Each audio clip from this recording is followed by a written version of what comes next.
அந்தமும் சிவனடியே அதை அறிந்தவர் புரிந்தவர் எவரில்லையே இந்த பிரம்மமுமே அவன் சூக்ஷமுமே பஞ்சாட்சரமே விதியது கூடியது உனக்கில்லையே நீ விளைந்திடு விளைந்திடு உனக்குள்ளையே உயிர் மூச்சினிலே ஓங்காரமெனும் சிவமந்திரமே சிவரகசியமே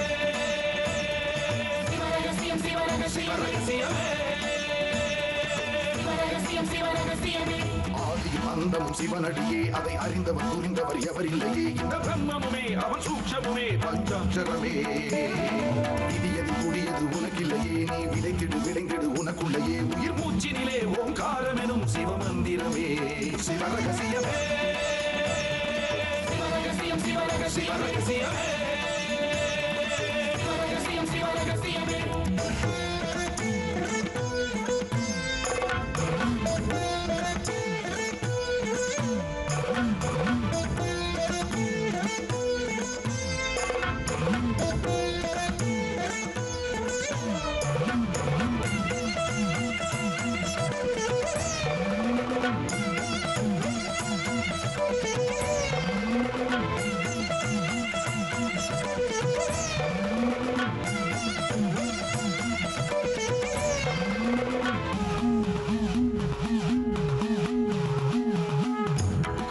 அழித்தலும் படைத்தலும் எவனோ அவனே நிற்பதும் நடப்பதும் பறப்பதும் அவன்தான் சிவனே சித்தர்கள் மொத்தமும் யுத்தமாய் ஏற்றிடும் தவமே பித்தர்கள் சித்தமும் கலங்கிட மாற்றிடும் சிவமே பூமி காத்தான் பட்டியை காத்திடும் ரசமணி ஈசன் இவனே வழிபடும் மக்கள் வாழ்வினில் அறம்பட ஒளிபட வாழ்ந்திடும் சிவனே அம்பை முடுக்கை உருட்டும் சத்தம் பெறுவான் கொண்டு வெகுண்டு காக்க வருவான் கங்கை கொண்டு சூலம் ஏந்தும் இவர் அபிராமி கொண்ட உலகம் போற்றும் சிவனே ஓம் நம சிவாய ஆதியும் அந்தமும் சிவனடியே அதை அறிந்தவர் புரிந்தவர் எவரில்லையே இந்த பிரம்மமுமே அவன் சூக்ஷமுமே பஞ்சாட்சரமே விதியது கூடியது உனக்கில்லையே நீ விளைந்திடு விளைந்திடு உனக்குள்ளையே உயிர் மூச்சினிலே ஓங்காரமெனும் சிவமந்திரமே சிவரகசியமே சிவரகசியமே சிவரகசியமே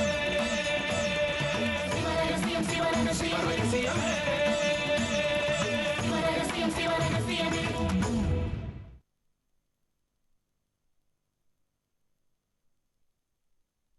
வெட்டுண்ட சக்கரத்தால் வேணதனமளித்து குட்டுண்டு நின்றேண்டி கோடிமணு முன்னாலே குட்டுண்டு நில்லாமற் கோடிமணு முன்னாக வெட்டுண்டு பிணி நீக்கி என் கண்ணம்மா விழித்து வெளி காட்டாயோ. அழுகணி சித்தர்.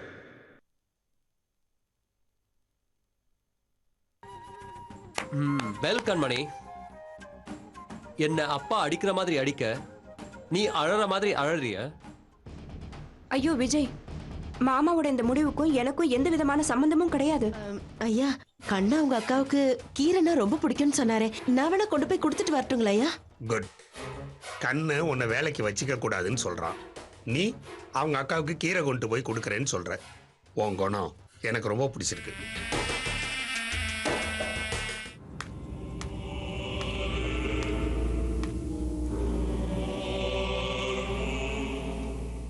அம்மா, அம்மா,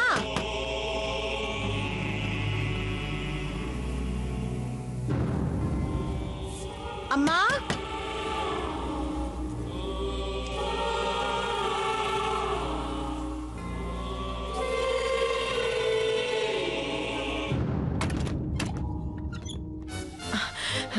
அம்மா,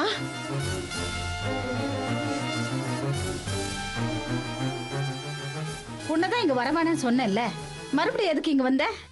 ஐயோ, நான் ஏதோ விக்கிறதுக்கெல்லாம் வரலம்மா. பின்ன வேற எதுக்கு வந்திருக்க? நம்ம விக்ரமையா இருக்கார்ல, அவங்க தான் என்ன அமுச்சு விட்டாங்க. அவங்களா? எதுக்கு? இல்லம்மா, ஐயாவுக்கு அவங்க வீட்டுக்கு போய் நான் தாம்மா சமைச்சு கொடுக்கறேன். என்னம்மா அப்படி பாக்குறீங்க? நிஜமாதாம்மா. அன்னைக்கு நீங்க என்ன திட்டி அமிச்சிங்கல்ல, அப்ப நான் கவலையா நடந்து போய்கிட்டு இருந்தேன். அப்போ விக்ரமையா ரோட்ல மயங்கி விழுந்துட்டாங்க. நான் தான் அவரை கொண்டு போய் வீட்டுல விட்டேன்மா. பாவம்மா, அவங்களா ஏதோ செஞ்சு சாப்பிடுறாங்களா, அத பார்த்துட்டு தான் தினமும் இங்க வரவதானே உங்களுக்கு சமைச்சு தரட்டுமான்னு கேட்டேன். ஐயாவும் சரின்னு ஒத்துக்கிட்டாங்கம்மா. இன்னைக்கு நாங்க சமைச்சுக்கிட்டு இருக்கும்போது நம்ம கண்ணன் தம்பி அங்க வந்திருந்தாரு. அப்போ கீரை கூட்டு செஞ்சுக்கிட்டு இருந்தேம்மா. வாசனை தூக்கலா இருக்கவும் எங்க அக்காவுக்கு கீரைனா ரொம்ப பிடிக்கும்னு சொன்னாங்க. தம்பி போனதும் ஐயா தான் இந்த கீரையை உங்க பொண்ணுக்காக கொடுத்துட்டு வர சொன்னாரு. இந்தாங்கம்மா. அப்படியா?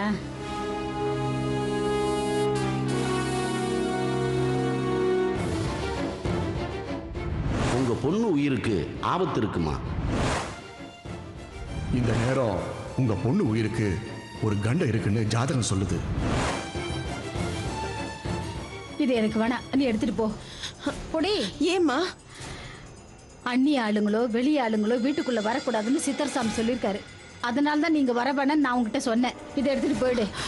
ஓ, அதனாலதான் அன்னைக்கு என்ன விரட்டி அடிச்சிங்களா? ஏம்மா, எத்தனை காலமா இந்த ஊருக்கும் உங்க வீட்டுக்கும் நான் வந்து போய்கிட்டு இருக்கேன்.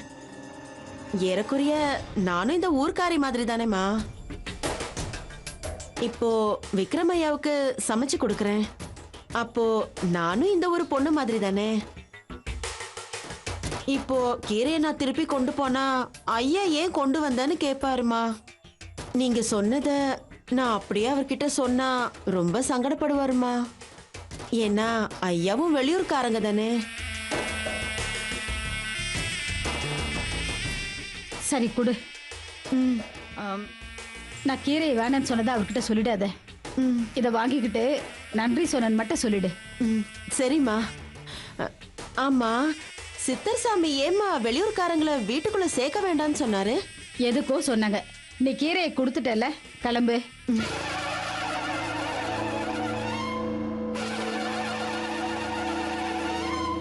போமா. ஏய் பிருந்தா, நீ எங்க போற? அடடடடட, மருந்து கொடுத்தாலும் கொடுத்தா ஒரு நிமிஷம் வீட்டுக்குள்ள இருக்க மாட்டேங்கிற. வாசலுக்கு வரையம்மா. போமா, உள்ள போமா, உள்ள போமா, போ. நாம இவளை கொல்ல நினைக்கிறத தெரிஞ்சு சித்தர் அப்படி சொல்லியிருப்பாரோ? எப்படியோ பிருந்தா வேகமா குணமாயிட்டு வரா. அவ முழுசா குணமான ஆபத்து தானா எழுந்து நடக்கிறா. இத வச்சு இவ கதையை நான் முடிக்கிறேன். நீ இங்கேயே இருக்கணும், வெளியில எங்கேயும் போக கூடாது. புரியுதா?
பாண்டே, எப்படி இருக்க? நல்லா இருக்கேன் சார்.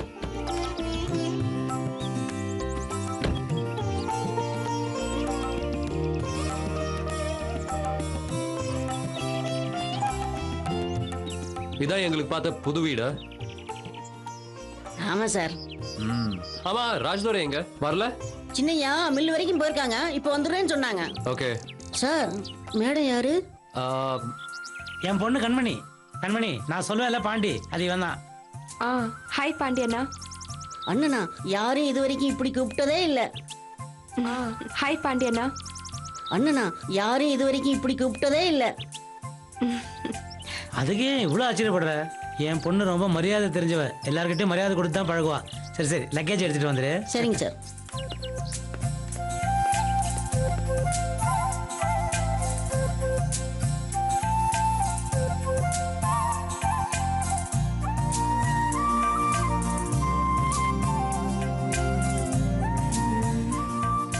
நல்லா இருக்குல்ல? நைஸ். Moms pretty decent. நம்ம கேட்ட மாதிரி பெரிய வீடாவும் இருக்கு, வசதியாவும் இருக்கு.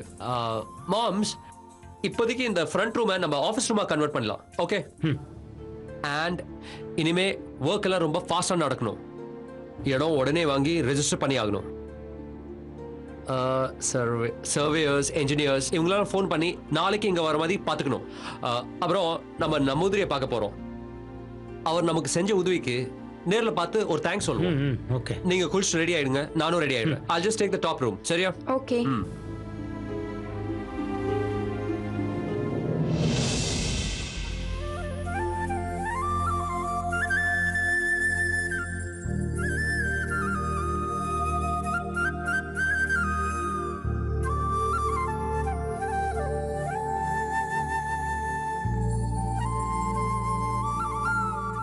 சார் உங்களுக்காக வீட்ல பலகாரம் ரெடி ஆயிட்டு இருக்கு. நான் போய் எடுத்துட்டு வந்துடுறேன். உடனே எடுத்துட்டு வா, பசிக்குது. வரேன் தங்கச்சி. வாங்கண்ணே.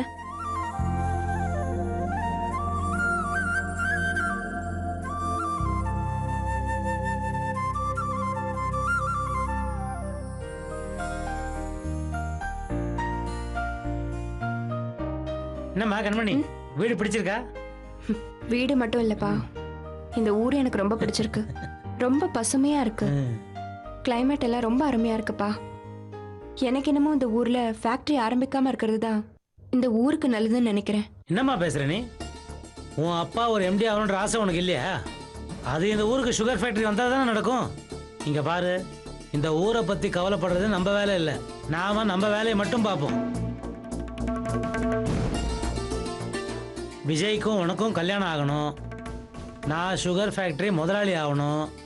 இதை குறிக்கோளை வச்சுக்கிட்டாதான் நாம் நினைச்சதை சாதிக்க முடியும் கண்மணி. அப்புறம் இன்னொரு இம்பார்ட்டன்ட் விஷயம், இப்போ பாண்டி எடுத்துக்கிட்டு வரானே, அதுதான் இந்த வீட்டுக்கு அங்கேருந்து வர கடைசி டிஃபனாக இருக்கணும். ஏன்னா அதுக்கப்புறம் சமைக்கிற ரெஸ்பான்சிபிலிட்டி ஒன்றுது. நீ என்ன சமைச்சு போடுறியோ அதைத்தான் இந்த விஜய் சாப்பிடணும். எல்லாத்துக்கும் அவன் உன்னையே டிபெண்ட் பண்ணி இருக்கணும். மொத்தத்தில் அவன் உனக்கு அடிமையாக இருக்கணும். புரிஞ்சுதா?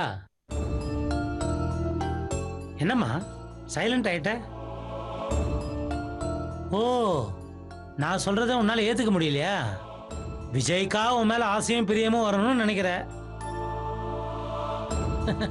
இங்க பாரு, அதுக்காக நீ காத்துக்கிட்டு இருந்த விஜய் உன் கையை விட்டு போயிடுவான். அவ்வளவுதான், அதை புரிஞ்சுக்கோ. குட்.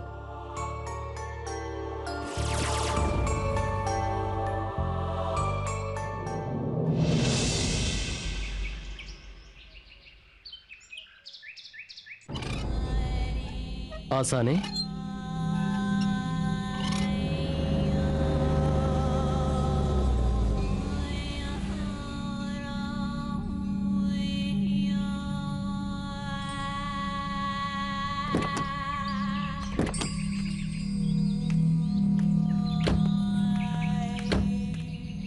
வணக்கம். வாங்க. வணக்கம். சுவாமிஜி இருக்காரா?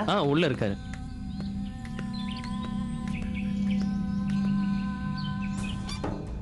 வாங்க. சுவாமிஜி வணக்கம். வணக்கம். வணக்கம். சென்னை போய் அப்பாவை பார்த்துட்டு வந்தாச்சா? பார்த்துட்டு வந்தாச்சு.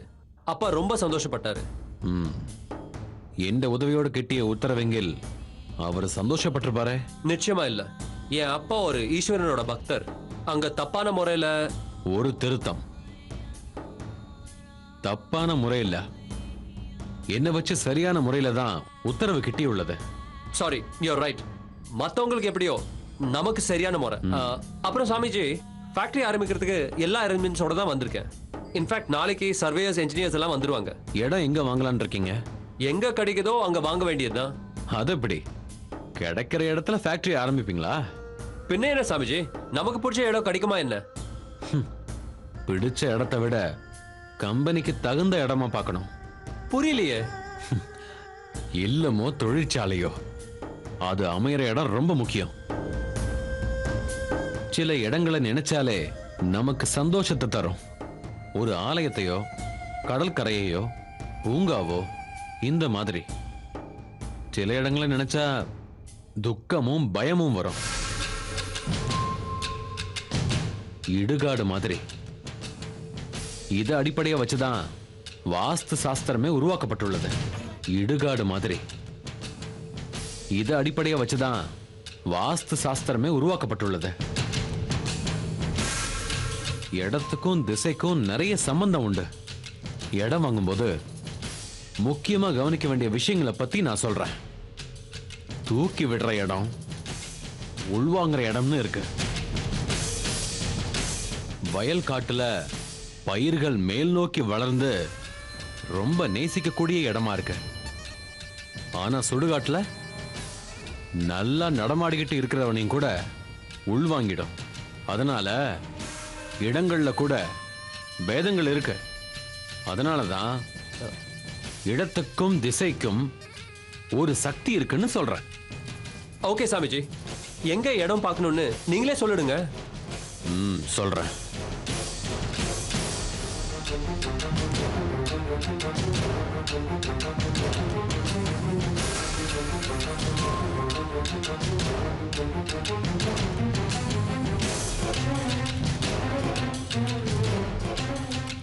ஊரோட கன்னி மூலையில இடம் வாங்க. கன்னி மூலையில தான் ஓங்கி வளரும். கன்னி மூலையில கணபதியை வச்சு கும்பிடணும். கணங்களுக்கு அதிபதி கணபதி. கணம்னா என்ன? பல சதுரங்கள் நிறைஞ்சதுதான் கண சதுரம். சதுரங்கிறது நீள அகல உயரம்னு எல்லாம் ஒரே அளவுல இருக்கிறது. ஒரே அளவுனா சரியான அளவுல கணக்கு இருக்குன்னு அர்த்தம். ஒரு தொழில் நடத்துற இடத்துக்கான கணக்கும் தொழிலுக்கான கணக்கும் சரியா இருந்தா தொழிலும் சரியா இருக்குன்னு தான் அர்த்தம். கணபதியை வச்சு பூஜிக்கிற இடம் வாங்கினா கன்னி மூலையில இடம் வாங்கி அங்க ஃபேக்டரி வந்தா அந்த தொழில் மென்மேலும் வளரும். இன்னொரு முக்கியமான விஷயம், கன்னி மூலையில எப்பவும் தண்ணி மேல இருக்கணும், கீழே இருந்து எடுக்க கூடாது. யூஸ்வலா வாஸ்து சாஸ்திரத்தை பத்தி பேசும்போது ஈசான்ய மூலையை பத்தி உயர்வா பேசுவாங்கல்ல? ஆமாமா, வடகிழக்கு மூலையான ஈசானியம் ஒரு முக்கியமான இடம் தான். எப்பவும் அந்த இடத்த காலியாவே வச்சிருக்கணும். அங்க தண்ணீர் புழங்கலாம். அதோட ஒரு ஊர் ஈசானி மூலையில கோயில் கட்டி ஊரே பாக்குற மாதிரி தட்சிணாமூர்த்தியை பிரதட்சணம் பண்ணா அந்த ஊரும் செழிப்பா இருக்கும், கல்வியும் சிறக்கும்.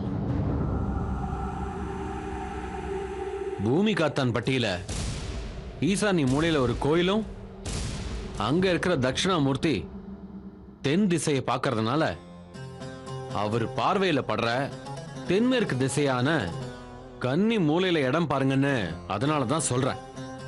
நல்லது சாமிஜி, நீங்க சொன்ன மாதிரியே ஊரோட கன்னி மூலையிலேயே இடம் பார்க்க சொல்லிடலாம். அப்புறம் சாமிஜி, பூமி காத்தான் பட்டி ஒரு ஸ்பெஷலான ஊரு. அங்க சித்தர்கள் எல்லாரும் காவல் காக்குறான்னு அப்படி இப்படின்னு சொல்றாங்க. அந்த ஊரோட ஹிஸ்டரி பத்தி உங்களுக்கு ஏதாவது தெரியுமா? இல்ல, ஏன்னா ஹிஸ்டரி தெரிஞ்சா சித்தர்கள் பேர்ல ஏதாவது சொல்லி நம்மளோட விளையாடினா அவங்களுக்கு சரியான பதிலடி கொடுக்கலாமே, அதனால தான் கேக்குறேன். அங்க இருக்கிற சிவன் கோவில் சித்தர்கள் தான் கெட்டினதா கேள்விப்பட்டிருக்கேன். மற்றபடி அந்த ஊரை பத்தின விஷயங்கள் எனக்கு எதுவும் தெரியாது. அடுத்த முறை சந்திக்கும் போது நான் கண்டிப்பா சொல்றேன். ஓகே சாமிஜி, அப்ப நாங்க கிளம்புறோம். உங்க கைடன்ஸ் ஏதாவது தேவைப்பட்டுச்சுன்னா உங்களை நான் காண்டாக்ட் பண்றேன். தாராளமா. தேங்க்யூ. வரேன் சாமிஜி.